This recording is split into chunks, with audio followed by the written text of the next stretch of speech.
High, আমার নাম রাজ আর আপনারা দেখছেন কভার ড্রাইভ উইথ রাজ। তো আজকে যে ম্যাচটা আমি রিভিউ করব সেটা হচ্ছে ইন্ডিয়া ভার্সেস ইউএসএ। তো সঙ্গে থাকুন। আমি ইন্ডিয়ার কথা একটু পরে আসি, কারণ আমরা এক্সপেক্ট করেছিলাম যে ইন্ডিয়া এই ম্যাচটা জিতবে। তো ইন্ডিয়া অবভিয়াসলি ভালো ক্রিকেট খেলেছে, বাট আমি ফার্স্টে একটু ইউএসএর কথায় আসি।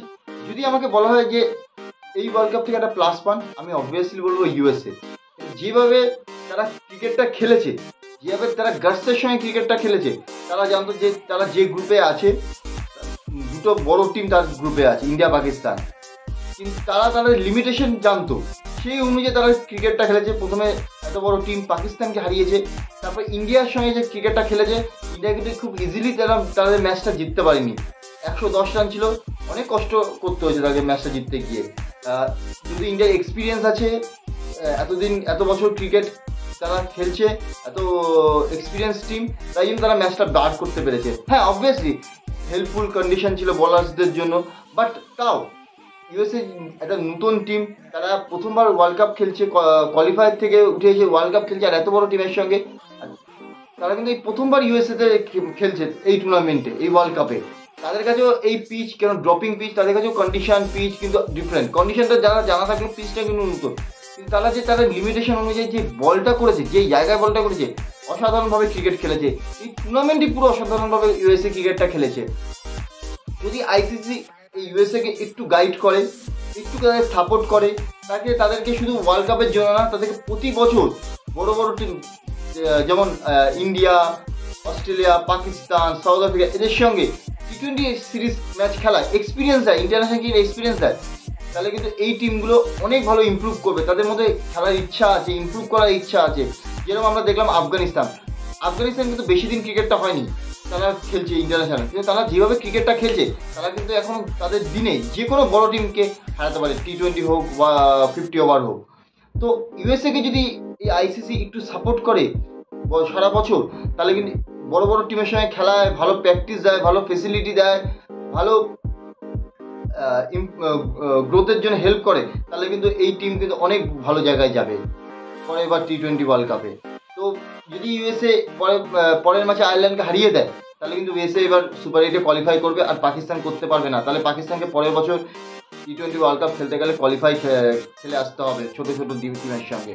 তো ইউএসএ এবার ওয়ার্ল্ড কাপে খুব ভালো ক্রিকেট খেলেছে। তো ওয়েল ডান ইউএসএ। আশা করবো তারা পরের ম্যাচ জিতবে, তারা সুপার 8-এ যাবে, আর তারা এইভাবেই নিজেদেরকে ইমপ্রুভ করবে। এবার আসা যাক ইন্ডিয়ার ব্যাটিংয়ে। বিরাট কোহলি আবার রান পায়নি। আমার মনে হয় পার্সোনালি, আমার মনে হয়, মেবি আমি ভুলও হতে পারি, বিরাট কোহলির মাথায় অনেক কিছু চলছে যে পাওয়ার প্লেটাকে ইউটিলাইজ করতে হবে। কারণ এরপর ওয়েস্ট ইন্ডিজে খেলা আছে, ওয়েস্ট ইন্ডিজে যখন নতুন বল থাকবে, তখনই প্রথম 6 ওভারে রান করার বেশি অপরচুনিটি থাকবে। তারপর পিচ স্লো হয়ে যাবে, স্পিনাররা গেমে আসবে। তো তার মাথায় অনেক কিছু চলছে, আর তাকে হয়তো ম্যানেজমেন্ট রোল দিয়েছে, তুমি পাওয়ার প্লে ইউজ করো। তো বেশি অ্যাটাকিং খেলতে গিয়ে হয়তো বিরাট কোহলি নিজের যে খেলাটা এতদিন ধরে খেলেছে সেটা থেকে সরে এসছে। তো আমার মনে হয় বিরাট কোহলিটা, আবার বলছি, বিরাট কোহলি, আমি আগেও বলেছি ভিডিওতে, বিরাট কোহলি একটু টাইম নেওয়া উচিত।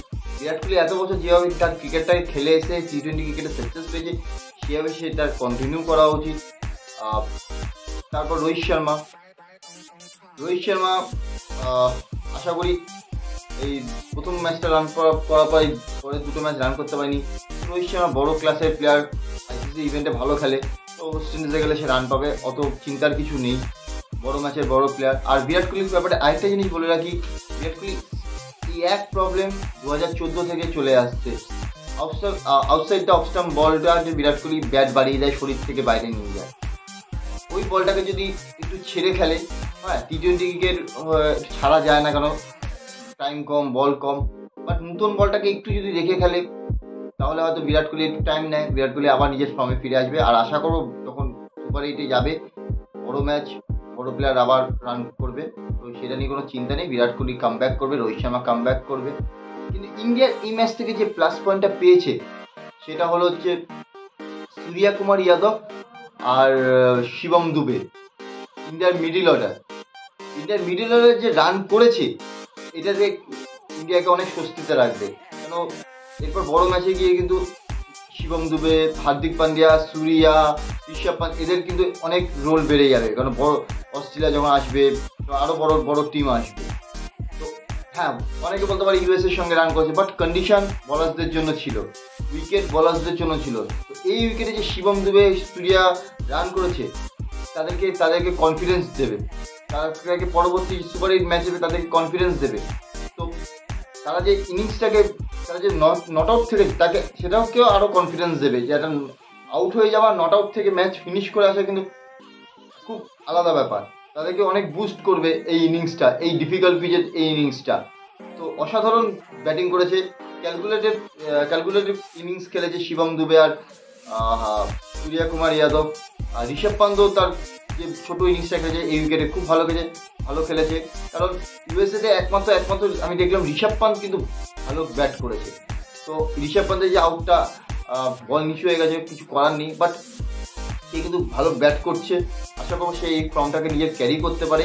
সূর্যা আর শিবম দুবে যে ইনিংসটা খেললো, এটা ইন্ডিয়ার জন্য খুব বড় প্লাস পয়েন্ট। তাদের মিডল অর্ডার আবার রান করছে, আশা করবো তারা এই ফর্মটাকে ক্যারি করতে পারবে সুপার 8-এ যখন ওয়েস্ট ইন্ডিজে খেলবে। আর বিরাট কোহলি, রোহিত শর্মা রানে ফিরবে, এটা আমার কনফিডেন্স। তারা বড় ম্যাচের বড় প্লেয়ার, এবং বড় ম্যাচ আসবে তারা রান করবেই। তো ইন্ডিয়ার ব্যাটিং খুব ভালো হয়েছে। এই পিচে যেভাবে ক্রিকেটটা খেলেছে, স্ট্রাগল করতে হয়েছে, বাট স্ট্রাগল করে রানটা যে করেছে তারা কনফিডেন্স পেয়েছে। Well done team India. এবার আসা যাক একটু ইন্ডিয়ার বোলিংয়ের দিকে। অসাধারণ বোলিং। হ্যাঁ, পিচ বোলারসদের ফেভারে ছিল, বাট আপনাকে ফেভারে থাকলেও আপনাকে লাইন লেন্থে ঠিক জায়গায় বল করতে হবে। যেহেতু ইউএসএ আগের ম্যাচটা পাকিস্তানকে হারিয়েছে, তারা একটা কনফিডেন্সে ছিল, তাদের হোম গ্রাউন্ডে খেলছে। বাট অসাধারণ বোলিং করেছে ইন্ডিয়ার টিম, ইন্ডিয়ার বোলিং ইউনিট, যেটা পাকিস্তানের সঙ্গে যেভাবে করেছিল ঠিক সেইভাবেই ইউএসএর সঙ্গে করেছে। হ্যাঁ, মাঝখানে একটু রানটা লিক হয়ে গেছিলো, মনে হচ্ছিল ইউএসএ 130-35 করে ফেলবে, বাট ইন্ডিয়া তারপরে রানটাকে চেক করেছে, ভালো বোলিং করেছে। হর্ষদীপ অসাধারণ স্পেল, 4 উইকেট, 4 ওভার 9 রান, অসাধারণ, মানে এক্সেপশনাল স্পেল। এগুলো হয়তো খুব রেয়ার হয় এরকম স্পেল, যে 4 ওভার 9 রান 4 উইকেট, এক্সেপশনাল। তো তাকে এই কনফিডেন্স দেবে তারা পরের সুপার 8-এ, বিকজ সুপার 8-এ তাকে আরও ভালো টিমকে ফেস করতে হবে। অ্যান্ড সেই যে লাস্ট ওভারটা পাকিস্তানের সঙ্গে করেছিল, তাকে আরও সেটার জন্য সে আরও বুস্ট পেয়েছে, যে ম্যাচ জিতিয়েছে লাস্ট ওভার বল করে। সেই কনফিডেন্সটা এই ম্যাচে দেখা গেছে তার বোলিংয়ে। বুমরা এই ম্যাচে একটু রান দিয়ে দিয়েছে, কোনো অসুবিধা নেই, কেন বুমরা যে ক্লাসের প্লেয়ার, সে সব ম্যাচ তো সবার প্রতিদিন ভালো যেতে পারে না। বাট 24 রান 20 রান এই পিচে কিন্তু আমি বেশি বলছি, কারণ এই পিচটা দেখে। আর বুমরার ক্লাস, বাট বুমরা যে ক্লাসে বলার, সে যে তার কাছে পিচ ম্যাটার করে না, কন্ডিশন ম্যাটার করে না, ক্লাস তার আছে, কোনো এই নিয়ে কোনো চিন্তা নেই। কেন বুমরা সুপার 8-এ গেলে সে আবার পারফর্ম করবে। লাস্ট ম্যাচে সে পারফর্ম করে এসছে, লাস্ট দুটো ম্যাচে। অসাধারণ bowling, Hardik Pandya, Mohammed Siraj, Jadeja, Axar, as a bowling unit India কিন্তু খুব ভালো দেখাচ্ছে এখন। এই ফর্মটাকেই ইন্ডিয়াকে ক্যারি করতে হবে সুপার 8-এ। কিন্তু ইন্ডিয়ার মেন ম্যাচ শুরু হচ্ছে সুপার 8 থেকে। আমি বারবার বলি, পাকিস্তান অনেক বড় সাইড, ইংল্যান্ড অনেক বড় সাইড, নিউজিল্যান্ড অনেক বড় সাইড, কিন্তু ইন্ডিয়াকে যদি ওয়ার্ল্ড কাপ জিততে হয়, ইন্ডিয়াকে অস্ট্রেলিয়াকে হারাতে হবে। ইন্ডিয়া কেন, যে কোনো টিমকে যদি ওয়ার্ল্ড কাপ জিতে হয়, ফার্স্টে অস্ট্রেলিয়াকে হারাতে হবে, আর যে কোনো আইসিসি ইভেন্টে। তো আর এবার কিন্তু ওয়েস্ট ইন্ডিজও ভালো ক্রিকেট খেলছে। তো ইন্ডিয়ার বোলিং, কেন আপনাকে একটা ম্যাচ ব্যাটসম্যান জেতাতে পারে, ব্যাটিং ইউনিট, কিন্তু একটা টুর্নামেন্ট কিন্তু আপনাকে বোলিং ইউনিট জেতাবে। তো এরপর উইকেট স্লো আসবে, ইন্ডিয়ার স্পিনাররা গেমে আসবে। এতদিন আমরা পেসার দেখেছি, পেসাররা ভালো বল করেছে। তো সিরিজে হয়তো হ্যাঁ পেসাররাও কাজে দরকার, বাট স্পিনাররাও গেমে আসবে এবার। তো ইন্ডিয়ার স্পিনাররাও রেডি আছে, অক্ষর, জাদেজা আর কুলদীপ তো আছেই। হয়তো মেবি ওয়েস্ট ইন্ডিজে একটা পেসার কমিয়ে হয়তো একটা স্পিনার খেলাবে কুলদীপকে। বাট ইন্ডিয়া যে বোলিং ইউনিট দেখাচ্ছে, অসাধারণ বোলিং ইউনিট দেখাচ্ছে, কম্প্যাক্ট। আর অ্যাজ এ বোলিং ইউনিট তারা পারফর্ম করছে। ইন্ডিভিজুয়াল যে করছে, কিন্তু তার সঙ্গে সঙ্গে যারা সারাউন্ডিং যারা বল করছে, তারা কিন্তু বেশি রান দিচ্ছে না, তাই জন্য প্রেশার বিল্ড হচ্ছে, আর একদিক দিয়ে উইকেট একজন নিচ্ছে। As a bowling unit India অসাধারণ বল করছে। এই ফর্মটাকে ইন্ডিয়াকে ক্যারি করতে হবে তার পুরো টুর্নামেন্ট। তো আশা করি তারা করবে, আর তারা এই টুর্নামেন্টে ভালো করবে অ্যাজ এ বোলিং ইউনিট। তো well done team India. Team ইন্ডিয়ার ফর্মটা যেন এইভাবেই ক্যারি থাকে, আর এই ওয়ার্ল্ড কাপটা যেন ইন্ডিয়া ভালো পারফর্ম করে, ভালো রেজাল্ট করে। যদি আমার এই ভিডিওটা আপনাদের ভালো লেগে থাকে, যদি আমার এই অ্যানালিসিসটা আপনাদের ভালো লেগে থাকে, ইন্ডিয়া ভার্সেস ইউএসএ যে ম্যাচটা আমি করলাম অ্যানালিসিস, যদি আপনাদের ভালো লেগে থাকে প্লিজ আমার এই চ্যানেলটাকে আপনারা লাইক করবেন, শেয়ার করবেন, কমেন্ট করবেন, সাবস্ক্রাইব করবেন, অ্যান্ড পাশে থাকা বেল আইকনের বাটনটাকে ক্লিক করে দেবেন, যাতে যে কোনো ভিডিও নোটিফিকেশন সবার আগে আপনাদের কাছে পৌঁছায়। আর আমার ফেসবুক পেজও আছে এই নামে, কভার ড্রাইভ উইথ রাজ। তো সেই পেজটাকে আপনারা লাইক করে দেবেন। Thank you so much.